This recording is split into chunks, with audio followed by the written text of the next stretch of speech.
Jeg har valgt en novellesamling af Katrine Marie Guldager ved navn København. Katrine Marie Guldager har vundet en hel række priser og vandt faktisk i 2004 Kritikerprisen for hendes novellesamling København. Udover det så har hun været i mange forskellige lande, som f.eks. Cuba, Venezuela, Nordkorea og Zambia. Jeg har valgt Nørreport, hvilket er en novelle, og det kan ses ved, at den er meget kort. Den har et meget overskueligt persongalleri, og så har den en meget enstrenget handling. Den handler om en dreng, som sidder på den her stentrappe ved Nørreport, og drengen har det ikke så godt. Her får en række personer, som blandt andet Bitten, en ældre kvinde, og drengens søster en stor betydning på, hvordan den her drengs dag kommer til at foregå. Han får det dårligt, og drengen falder så ned og slår sin fortand ud og kommer på hospitalet.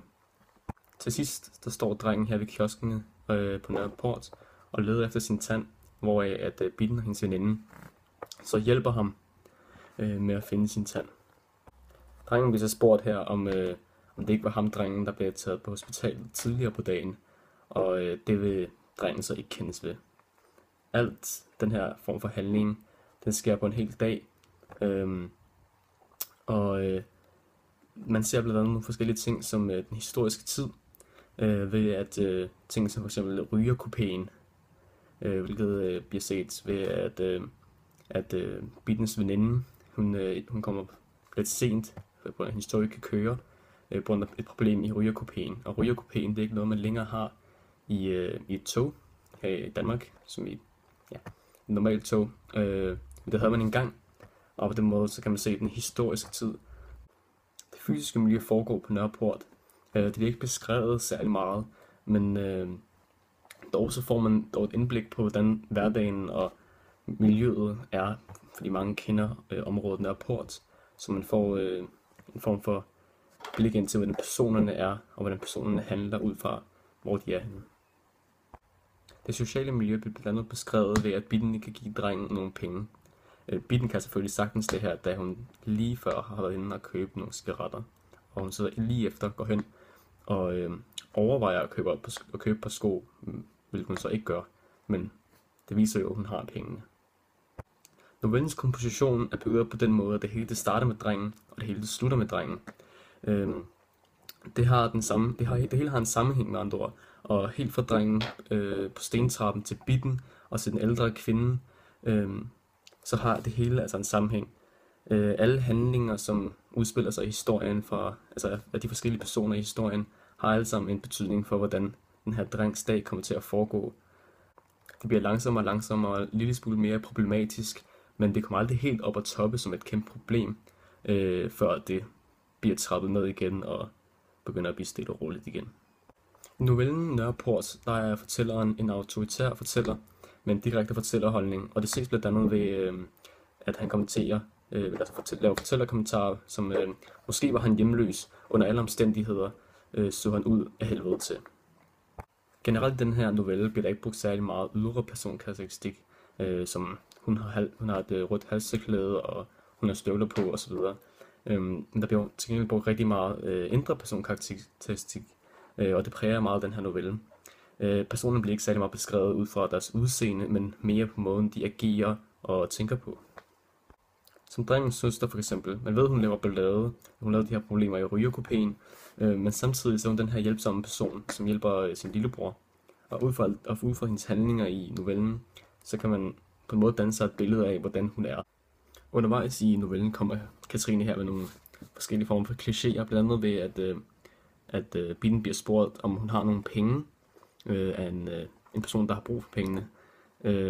Og hun her så siger nej, hvilket er noget, man meget tit bliver spurgt om, og er der en form for et kliché-svar til det her. Hun bruger ikke særlig mange metaforer eller former for billedsprog.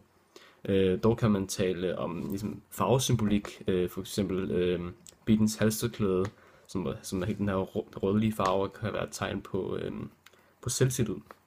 Samtidig kan fjeren også være et tegn på håb, den fjer, som bliver set på den ældre dames sko eller støvle. Temaet i historien kunne blandt andet være ligegyldighed, dagligdagens problemer eller skæbnen.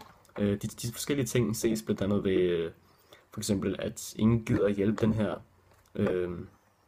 hvad kan man kalde person i nød, ved at altså de gider simpelthen ikke at hjælpe ham, og selvom de har pengene og de har muligheden, men de vælger simpelthen slet ikke at gøre det.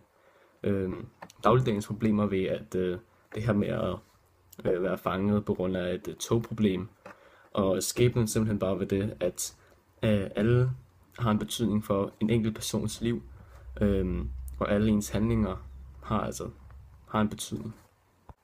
Budskabet er nogenlunde det samme som temaet. Budskabet er her, at ligesom enhver handling har en betydning, og det kan gøre en forskel at handle i stedet for at give det hele en kold skulder.